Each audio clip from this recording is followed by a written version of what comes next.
Yo, everybody, this is iWork24/7. I am going to teach you guys how to become a beast at haste. Ooh, sorry about that. The beast came out of me right there with that burp. God damn it. Anyways, I'm going to teach you guys how to become a beast in haste. And I apologize beforehand for my yapping, because I do that a lot.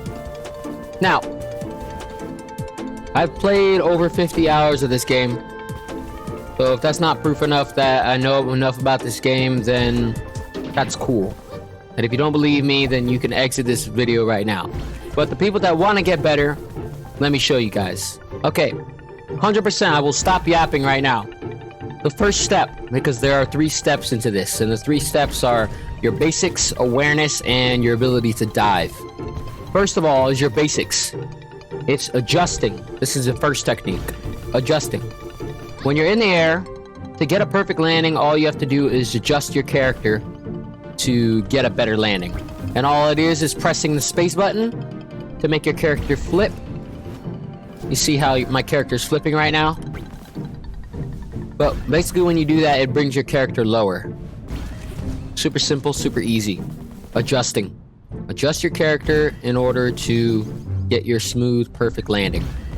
The next thing is smoothing.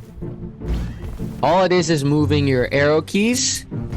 Right here, I'm moving my arrow keys and moving your mouse at the same time in order to get perfect landings. This is me just using arrow keys and my mouse to get perfect landings. I'm not even worrying about adjusting. Do it again right here.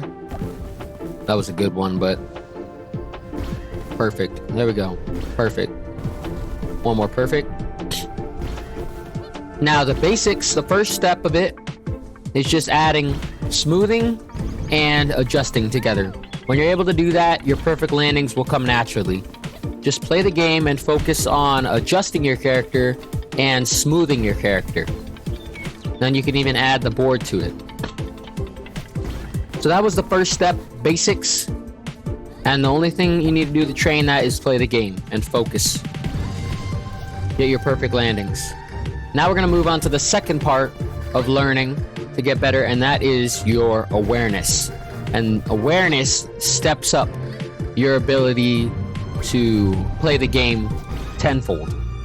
Here we go.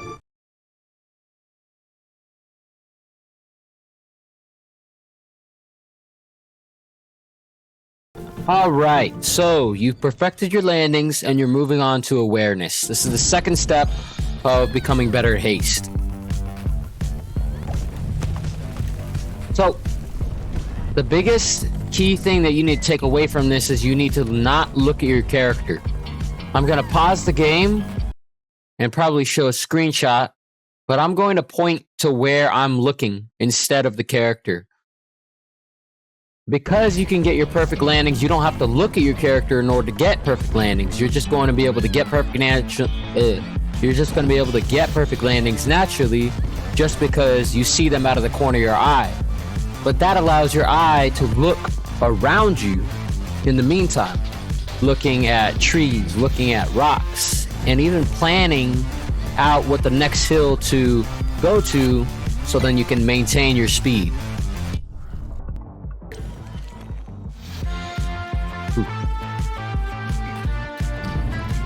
All you have to do to train this is get close calls. So do your runs and aim for close calls. If you don't know what close calls are, all it is getting super close to a harmful obstacle like a tree or a rock, but not hitting it. Getting so close that a close call text message pops up right on top of your boost bar. And I've been doing close calls for the last minute. Practice your close calls, and I would even recommend you buy Shortcut or Adrenaline to kind of, reward you for whenever you hit close calls. You'll get faster. But other than that, that's your awareness right there. Is looking around your character instead of at your instead of at your character.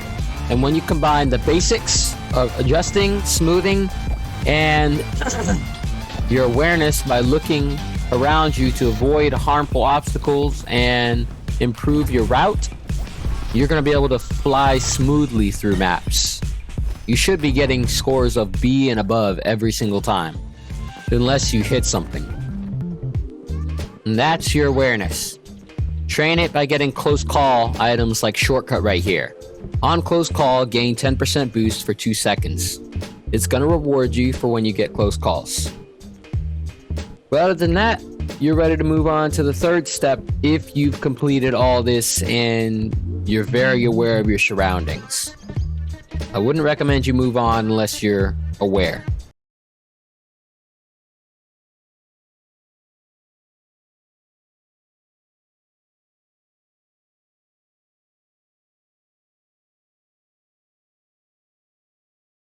Alright, step 3 is diving.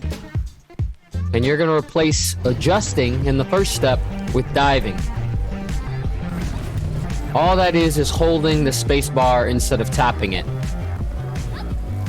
Diving allows you to take your verticality and transfer it into horizontal momentum. Like that. It's a way of kind of launching yourself off the ground in order to gain and maintain speed. Diving is a lot better than adjusting. It's a lot harder because you have to figure out when and where you're going to dive, because if you dive too soon or too late, you can get bad landings or okay landings. There's a risk to it. But when you're able to pull it off, you're going to go a lot faster, and it's going to be worth it in the end because you train it and you're going to be able to dive a lot more often. So this is something that you need to learn how to do. Let me see if I can show you guys a good dive. I mean, I was diving earlier, but... Ooh. Like that. That was a good dive. Or right here. See that? I'm going perfect. And I've dived so many times that I've learned the timing. And I end it with an S score and 142 meters per second. It carries your speed, maintains your speed. And you're gonna utilize all 3 steps in order to take advantage of the awareness of the map in order to find spots to dive in, dodge trees, land on rocks, keep your speed, and become even faster. All these 3 steps are the basics to haste, and it allows you to get through the map to where you're gonna be hitting S scores all the time, 100% of the time, when you get all these 3 steps down. So, other than that, that is really all I have to say. If you want to stick here for the end of the run, you can. If you want to skip and get to learning these 3 steps on your own, go ahead and get to that. But other than that, I'll just leave you off on the boss fight and me using the 3 steps to get through the rest of this run. Thank you guys for watching, and stay tuned because I'm definitely gonna have new tech, a tech video coming out in like a week or so. I just want to gatekeep it so then I get good with it, so then no one can catch up to me.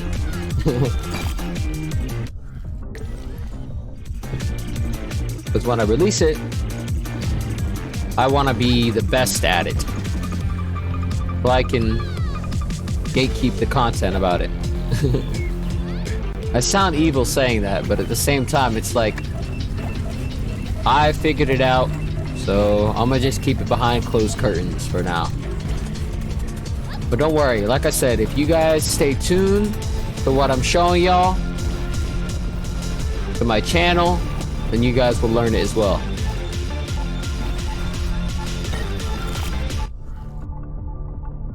When I go through here, I just launch through, but we're gonna go through here just so we can show more of all the three principles being put together. I usually don't use the spark lantern or whatever that is, the furnace. I just don't like it. I like the shortcut and everything else a lot better. See how diving is just so broken. I went smoothly through that. Alright, we're going to the shop. I have $1 million. This freaking fruit fly on my desk. Horrible. Painful coil, really good. Spark powered propeller, not really that good in boss fights, but I'll take it anyways because I have the money.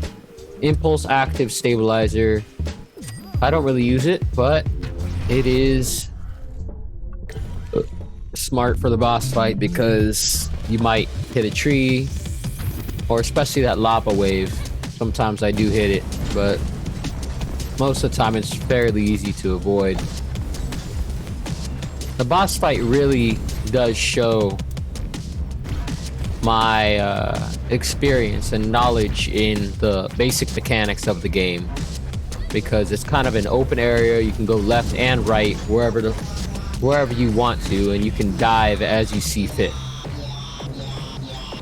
Diving is very important in the boss battle.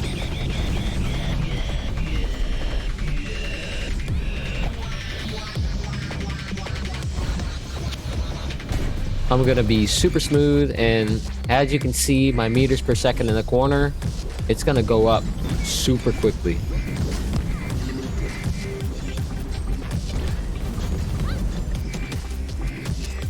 And dive right here. 144, look at that. I missed the dive. That's okay, because I'm still learning. Where is he? He's right here. Please don't jump. And then last one to end this off. We're gonna dive right here. As long as you dive and you get a good score, it's going to be worth it. If you get okay, it's not bad either. It's just, if you can get a good or a perfect, then that's where it's at. And here we go. Thank you guys for watching. I hope you guys learned something. And good luck on your next run. Tell me how it goes. If you have any questions, leave it in the comments. I'll be sure to answer you guys. And yeah. Oh yeah, one other thing. If you want to practice more, whenever you play the game, avoid special events, the question marks. And you can also avoid shops. But I usually don't avoid shops. But avoid question marks on your map, because they just make your run shorter. Other than that, thank you guys. Peace. I work 24/7. See ya.